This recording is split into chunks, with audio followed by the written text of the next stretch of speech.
Alright guys, welcome back into another NBA DFS video. I'm going to start off with saying it's going to be a studs and dud type of night. I'm not going to touch on the studs exactly in this video.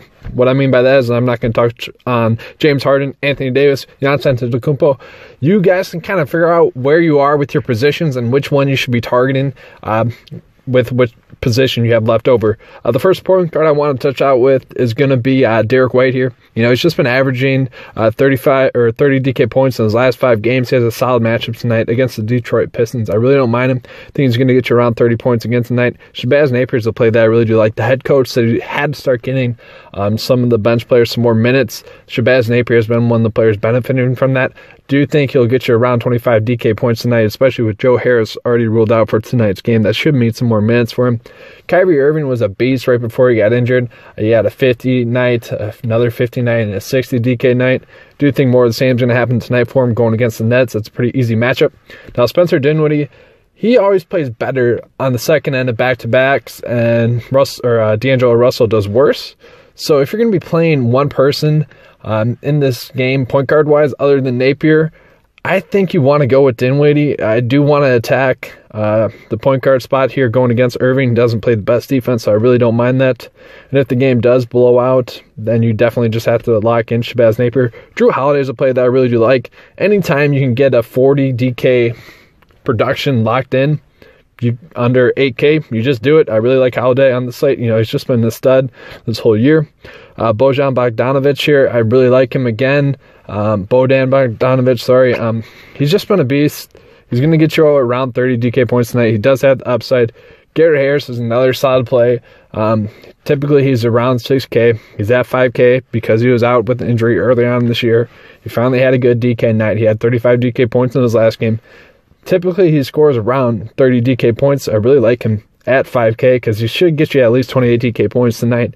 More of a solid cash option. DeMar DeRozan, he's going to be a pretty decent GPP option. Rudy Gay has been ruled out. And in games that Rudy Gay sits, he averages 45 DK points per game. Now, he definitely is more hit or miss because it seems like he's either been putting up 50 or like 35 DK points. Kyle Anderson's another play that I really don't mind. In the last game against the Pelicans, he put up 35 DK points. So obviously he's more of a hit or miss. He's a GPP option, but I really don't mind him on tonight's slate. Lance Stephenson's a play that you can go with if Kyle Kuzma's ruled out. His minutes keep ticking upward. And, you know, I really don't mind him. If he's going to get around 20 minutes, he definitely should hit value, projecting around 25 DK points for Lance Stephenson.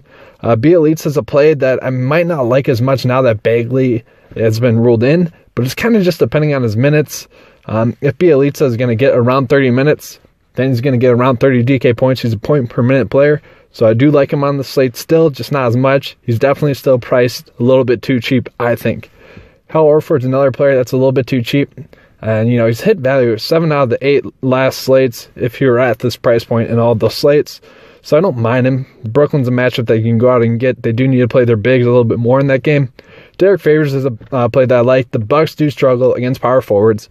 And Favors, you know, he's a pretty decent player. He has been doing well. I do think he'll get there. If he doesn't get there, that's because of Jay Crowder. Jay Crowder used to play at Marquette. Marquette is in Milwaukee. So, you know, maybe there's a little bit of a narrative there that you want to go with instead of Favors. One of those two will do well. Ersan Ilyashev is a value play that I don't mind just because DJ Wilson has been ruled out, so he'll probably get around 20 minutes. Jermichael Green's another solid play. He had a really good night the first night against the Pelicans. You know, they play big, and so they're obviously going to have to get him some minutes. He should get at least 20 DK points. I do think he has upside to get you around 30 DK points on tonight's slate. Noah Vonleh is not a bad option for you as well. He does have that revenge game narrative. He had over 40 DK points in his first game against Portland. Now he's returning to Portland tonight, so I really don't mind him as an option. He definitely has that upside. He is a points per minute player, so if the minutes are there, you just play him. Now, Capella is another player where he's under 8K, and he's pretty much a lock for 40 DK points in games without Chris Paul this year. He has averaged over 40 DK points per game, so not a horrible option for you. Yusuf Nurkic here, he's been a beast so far recently. At the start of the year, I didn't really get why they weren't giving him the minutes. Now they finally are. This is a matchup you can definitely go out and get. He had over 45 DK points in the first matchup against the Knicks, so I really like him. Ed Davis is a play that you can pretty much just lock in, I think. Damari Carroll was ruled out. RHJ is still out. So that means Ed Davis is going to get more minutes. Maybe that means Kenneth Faried gets a little bit more run, or gets some run, I should say. And maybe that means that also Jared Allen gets a couple more minutes again on tonight's slate. So those are some options you can go with. Now it's just trying to fill in and piece in the lineup accordingly. This lineup that I put out here, that's going to change according to the news that comes out later tonight. I'm still trying to work it and figure out how I want to develop this lineup as the night goes on. But this is what it is for you guys so far. Hope you enjoyed the video. If you did, please give me a like and subscribe. I appreciate it.